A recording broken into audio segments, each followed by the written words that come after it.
Be ready. 5 seconds to go. Start. Mr. Deputy Speaker, sir, agriculture is the backbone of this country's economy, and a strong agricultural sector strengthens the country and its economy. In this respect, not only the present one, but even the earlier Ministry of Agriculture has made a remarkable contribution towards strengthening the agricultural sector. I recall the days in 2012-13 when maize, which was the foodstuff of pigs in America, was being exported to India and supplied to the people who stood in the long queues to get it. I have seen this with my own eyes. Today, we see both the food and agriculture ministers being taken to task even if a little substandard wheat is sold through fair price shops. Along with the farmers, the officials of the agriculture ministry deserve appreciation of the progress made in the field of agriculture. I also congratulate them for the good Rabi crop. As regards the provision of facilities made for the development of agriculture, it leaves no scope for criticism. All these things are ample proof of support of the opposition has also expressed their agreement in this respect. Mr. President, when I received your invitation to inaugurate this, the 39th annual session of the Federation of Indian Chambers of Commerce and Industry, I was somewhat hesitant in accepting it. I was aware that since independence, each annual session of the Federation has been inaugurated by the Prime Minister.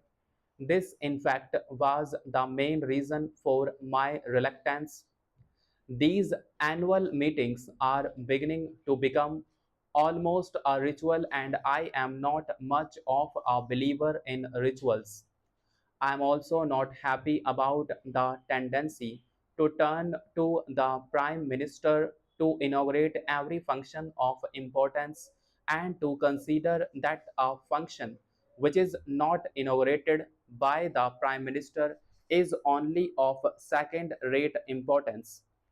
I feel strongly that other cabinet ministers, as also people in public life outside officialdom, should perform such functions far more frequently than they are at present doing. Your experience will always be useful. Within the ranks of industry, the younger group feels that it is not fully playing its part. I have often spoken of my intention to keep in touch with the younger generation. I am calling together some younger industrialists, technicians, and managers from both the private and public sectors to discuss concrete and specific problems within the broad framework of our basic objectives. I will be a sharing of thought and perhaps evolving of new ideas. Dynamic changes are needed now in attitudes and functions. In your address, Mr. President, you have pointed out that India is still a depressingly poor country and expressed concern that we have not succeeded well enough in our effort to fight poverty and develop our economy. Poverty is indeed the central problem facing us, and it is the way in which we set out to tackle it that we, as a nation and national, will judge. It is a long and arduous battle that we have to wage. Mr. Chairman, the resolution under discussion raises a very important matter which merits careful consideration on the part of honorable members of this House and of the government.